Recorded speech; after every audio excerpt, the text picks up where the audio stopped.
आज हम लोग पढ़ेंगे banking banking system in India. ठीक है, यानी बैंक एक इम्पोर्टेंट रोल प्ले करता है किसी भी कंट्री का, चाहे वो फाइनेंशियल स्टेबिलिटी हो या इकोनॉमिकली हो। ठीक है, हम सब जानते हैं कि बैंकिंग सिस्टम आजकल देखते हैं कि बैंकिंग सिस्टम कितना डेवलप्ड हो रहा है, कितना हम यूज कर रहे हैं बैंक का। और यानी लगभग काम मेरा बैंक से रिलेटेड ही होता है ज़्यादातर। अब जैसे बैंकिंग ट्रांसफ़र करते हैं हम लोग, बैंकिंग का फ़ोन पे गूगल पे ये चलाते हैं, तो ये मेरा कितना फैसिलिटी देता है। तो इसी के बारे में हम पढ़ेंगे कि बैंकिंग क्या क्या फैसिलिटी देता है, क्या क्या काम करता है, क्या हमको सुविधा देता है। तो चलिए आगे प्रोसीड करते हैं। ये चैप्टर 6 आज पढ़ेंगे बैंकिंग का। ठीक है, इकोनॉमिक्स का 12 में। ठीक है, तो सबसे पहले आते हैं बैंकिंग का डेफिनेशन में। एक बैंक एक ऐसा फाइनेंशियल इंस्टीट्यूशन है जो एक्सेप्ट करता है डिपॉजिट, हाँ, on payment of interest and money money land देता है कि बाय वे ऑफ लोन हुआ या एडवांस हुआ ऑन इंटरेस्ट ऑफ इनकम। तो इसी को कहते हैं बैंक। बैंक यानी कोई भी इंस्टीट्यूशन है, एक इंस्टीट्यूशन है जो डिपॉजिट को एक्सेप्ट करता है। ठीक है, और क्या देता है उसके जो डिपॉजिट एक्सेप्ट करता है उसके बदले में इंटरेस्ट लेता है, या फिर वो आदमी को इन लोन देता है या एडवांस देता है और उसके बदले में इंटरेस्ट लेता है। ठीक है, तो अब आते हैं टाइप्स ऑफ बैंक्स में कि बैंक के कितने टाइप्स है। बैंक के मेनली दो टाइप्स है, एक शेड्यूल्ड कॉमर्शियल बैंक एंड एक होता है कोऑपरेटिव शेड्यूल्ड बैंक। ठीक है, और इन दोनों का भी फिर टाइप्स होता है। जैसे कॉमर्शियल शेड्यूल बैंक के अंदर में आता है एक नेशनलाइज्ड बैंक, जैसे हो गया SBI, Punjab national bank, bank of Baroda. ये सबको बोलते हैं नेशनलाइज्ड बैंक। मतलब यानी ये एक सरकारी बैंक होता है, गवर्नमेंट बैंक, इसलिए इसको नेशनलाइज्ड बैंक कहते हैं। और दूसरा हो गया प्राइवेट बैंक। और तीसरा है प्राइवेट बैंक में आ जाएगा एचडीएफसी, कोटक महिंद्रा, हाँ ये सब आ गया। ठीक है, और तीसरा हो गया फॉरेन बैंक। फॉरेन बैंक जैसे चार्टर, स्टैंडर्ड चार्टर हो गया, या फिर एच एस बी सी हो गया, ये हो गया फॉरेन बैंक। ठीक है, और चौथा हो गया डेवलपमेंट बैंक, जैसे हो गया नाबार्ड, ये सबको हम डेवलपमेंट बैंक कहते हैं। और पांचवा है रीजनल रूरल बैंक। जैसे हम निधि बैंक के जो बारे में जानते हैं। ठीक है, निधि बैंक, ये सबको हम बोलते हैं रीजनल बैंक। और एक दूसरा हो गया, दूसरा टाइप्स हो गया scheduled cooperative bank. Scheduled cooperative bank के दो प्रकार के होते हैं, स्टेट कोऑपरेटिव बैंक और दूसरा होता है अर्बन कोऑपरेटिव बैंक। तो अब मेनली जो हम इस सिलेबस में पढ़ेंगे commercial bank and central bank के बारे में, कि कॉमर्शियल बैंक क्या होता है, वो क्या क्या काम करते हैं, और सेंट्रल बैंक क्या होता है, वो क्या क्या काम करते हैं, वो हाँ उसके बारे में ही मेनली पढ़ेंगे। तो चलिए अब स्टार्ट करते हैं कॉमर्शियल के बैंक के बारे में। कॉमर्शियल बैंक होता क्या है। कॉमर्शियल बैंक एक ऐसा इंस्टीट्यूशन है, ठीक है, जो एक्सेप्ट करता है डिपॉजिट। ठीक है, डिपॉजिट एक्सेप्ट करता है, हाँ, और गारंटिंग लोन, मतलब यानी लोन वो देता है।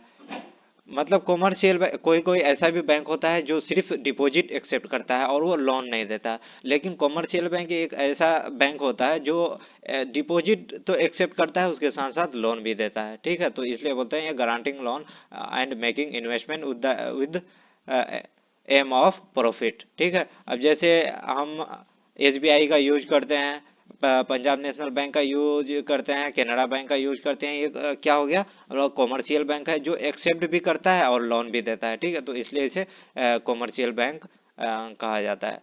तो अब आते हैं अगला टॉपिक, जो फंक्शन ऑफ कॉमर्शियल बैंक है। तो मेनली दो फंक्शन होते हैं, एक होता है प्राइमरी फंक्शन और दूसरा होता है सेकेंडरी फंक्शन।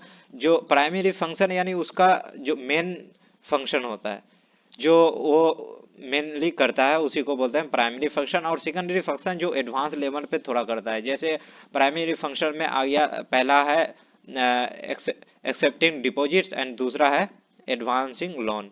तो ये क्या हो गया, इसका प्राइमरी की ये उसको करना है। ठीक है, और इससे जो थोड़ा हट करके एडवांस लेवल पे वो जो करेगा तो वो आ जाएगा मेरा सेकेंडरी में। तो यहाँ प्राइमरी फंक्शन में सबसे पहला आ गया एक्सेप्टिंग डिपॉजिट्स। तो हम एक्सेप्टिंग डिपॉजिट जो करता है वो कैसे कैसे करता है, कैसा उसका किस हिसाब से करता है, तो उसके लिए कौन सा अकाउंट बनाना पड़ता है, ये उसके बारे में देखते हैं। ठीक है, तो डिपॉजिट जो करता है, डिपॉजिट वो एक्सेप्ट करता है तो वो तीन तरीका से कर सकता है। ठीक है, तो एक पहला है कि करंट अकाउंट से वो डिपॉजिट एक्सेप्ट कर सकता है, और दूसरा है फिक्स डिपॉजिट से वो डिपॉजिट एक्सेप्ट कर सकता है, और तीसरा है सेविंग डिपॉजिट से एक्सेप्ट कर सकता है। तो ये जो करंट अकाउंट है, करंट अकाउंट या डिमांड डिपॉजिट होता क्या है? जब हम डिमांड ये एक ऐसा डिपॉजिट है जो हम बैंक में करते हैं। हाँ, जब हम डिमांड करेंगे बैंक से तब मेरा रुपया रिटर्न कर देगा। ठीक है, तो यानी रिपे कर देगा, तो उसको बोलते हैं डिमांड डिपॉजिट। मतलब हम बैंक में रुपया तो डिपॉजिट किए, लेकिन कोई ऐसा खाता होता है जिसे हम रुपया निकाल नहीं सकते हैं, विद इन कुछ टाइम होता है उसके बाद ही निकाल सकते हैं। लेकिन जब हम डिमांड डिपॉजिट वाला अकाउंट खोलेंगे और उसके अनुसार अगर ये लगाएंगे, डिपॉजिट देंगे, तो हम कभी भी उसका ये रिपे मांग सकते हैं, डिमांड कर सकते हैं, और वो उसको रिपे करना पड़ेगा बैंक को। और दूसरा होता है फिक्स्ड डिपॉजिट और टाइम डिपॉजिट। टाइम डिपॉजिट से ही आपको पता लग जाएगा कि ये क्या होता है। एक टाइम ड्यूरेशन के लिए होता है कि आपको इतना दिन के लिए कोई भी डिपॉजिट जो यानी एक डिपॉजिट करते हैं जो एक फिक्स टाइम के लिए होता है। ठीक है, यानी फिक्स टाइम और पीरियड के लिए उसको रख देते हैं कि अब जैसे हम बैंक में रुपया जमा किए और हम वो फिक्स टाइम एक लगा दिए कि हमको ये 5 साल में, 5 साल के बाद ही उसका ये करेंगे, विड्रॉल करेंगे। तो इसी को बोलते हैं फिक्स डिपॉजिट। और तीसरा आ जाता है सेविंग डिपॉजिट। ठीक है, तो सेविंग डिपॉजिट इसमें कंबाइंड फीचर होता है दोनों का। चाहे तो इसमें हम क्या कर सकते हैं, डिमांड डिपॉजिट कभी भी उससे निकाल सकते हैं रुपया। हम डिपॉजिट किए कभी भी रुपया निकाल सकते हैं, या फिर हम कभी भी यानी रुपया जो डिपॉजिट किया तो वो रख सकते हैं कितनों दिन के लिए, फिक्स डिपॉजिट के जैसा। तो इसलिए इसको सेविंग डिपॉजिट को बोलते हैं कंबाइंड ऑफ डिमांड डिपॉजिट और फिक्स डिपॉजिट। ये मेनली हम लोग इसको तो समझ ही जाएंगे, क्योंकि हम लोग इसी का मेन यूज करते हैं कि सेविंग डिपॉजिट का ही।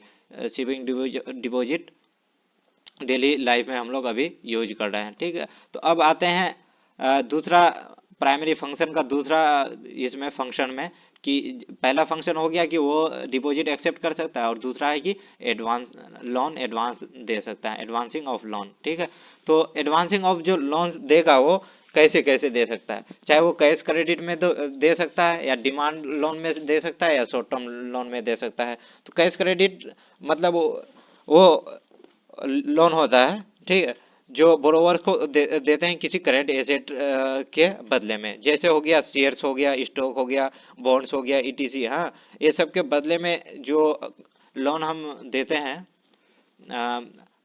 बैंक यानी लोन, बैंक लोन देता है, उसी को बोलते हैं कैश क्रेडिट। ठीक है, ये हो गया मेरा कैश क्रेडिट। एक होता है डिमांड लोन। ठीक है, डिमांड लोन वो लोन है जो रिकॉल्ड करते हैं on demand by bank at any time. मतलब कि कोई लोन लिए हम, मान लीजिए बैंक से।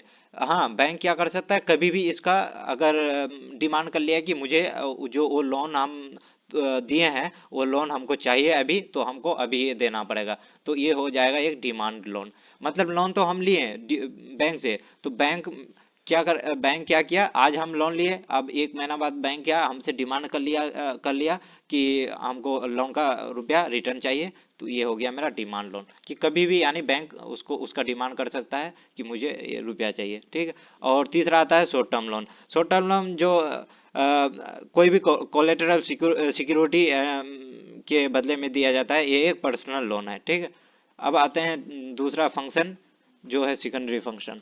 ठीक है, सेकेंडरी फंक्शन हम तो बता दिए कि यानी ये क्या होता है, एक एडवांस लेवल पे जो फैसिलिटी देते हैं बैंक के द्वारा, उसी को बोलते हैं सेकेंडरी फंक्शन। तो सेकेंडरी फंक्शन का पहला आता है ओवरड्राफ्ट फैसिलिटी। ओवरड्राफ्ट तो हम लोग जानते हैं कि ओवरड्राफ्ट किसे कहते हैं। जैसे हम मेरा बैंक अकाउंट में अभी रुपया है 1000 रुपया, लेकिन उससे ज़्यादा हमको अगर निकालने का जो अलाउ होता है, हम निकाल लिए, मान लीजिए मेरा बैंक अकाउंट में रुपया है 1000, लेकिन हम 1500 जो निकाल लिए, तो ये जो 500 रुपये एक्स्ट्रा निकाले तो ये मेरा ओवरड्राफ्ट फैसिलिटी के वजह से निकाला गया 1500 रुपया। ठीक है, तो इसी को बोलते हैं ओवरड्राफ्ट फैसिलिटी। और डिस्काउंटिंग ऑफ, दूसरा है डिस्काउंटिंग बिल ऑफ एक्सचेंज। मतलब अब क्या, अभी तो नहीं उतना चलता, लेकिन पहले क्या बिजनेस चलता था वो बिल ऑफ एक्सचेंज के हिसाब से। तो बिल ऑफ एक्सचेंज होता क्या था, वो आप लोग जानते होंगे। अ, तो बिल ऑफ एक्सचेंज को जो डिस्काउंटिंग करने का भी फैसिलिटी ये देता है बैंक। ठीक है, तो ये हो गया मेरा दूसरा। तीसरा है एजेंसी फंक्शन, सेकेंडरी फंक्शन का तीसरा है एजेंसी फंक्शन। एजेंसी फंक्शन में आता है जैसे ट्रांसफर ऑफ फंड कर लिए, collateral collateral and payment of various items. ठीक है, जैसे purchase and sale of security, इसका ये सब का भी अगर वो फैसिलिटी दे रहा है तो वो एजेंसी ऑफ फंक्शन में कहलाया जाएगा। जैसे हो गया इनकम टैक्स टैक्स कंसल्टेंसी, ये सब का अगर जो फैसिलिटी दे रहा है तो ये हो जाएगा एजेंसी ऑफ फंक्शन के अंदर में आ जाएगा सेकेंडरी का। और लास्ट आता है चौथा, जो जनरल यूटिलिटी। मान लीजिए अभी जनरल यूटिलिटी मतलब जैसे हम अभी देखते हैं कि लॉकर का बैंक क्या देता है, लॉकर का फैसिलिटी देता है। ये जो लॉकर का फैसिलिटी देता है इसको बोलते हैं जनरल ऑफ यूटिलिटी। जैसे हो गया जनरल लॉकर का भी हो गया, जैसे ट्रेवलर्स चेक्स देता है, लेटर ऑफ क्रेडिट होता है, ये अंडर राइटिंग कमीशन, ये सब का जो फैसिलिटी देता है उसी को बोलते हैं जनरल यूटिलिटी। हाँ, तो ये समझ गए कि यानी ये पहला फंक्शन क्या था, प्राइमरी फंक्शन में दो था, एक एक्सेप्टिंग डिपॉजिट एडवांसिंग लोन, और दूसरा सेकेंडरी फंक्शन में था overdraft facility, discounting bill of exchange, agency function, general utility. ये हुआ कॉमर्शियल बैंक का फंक्शन।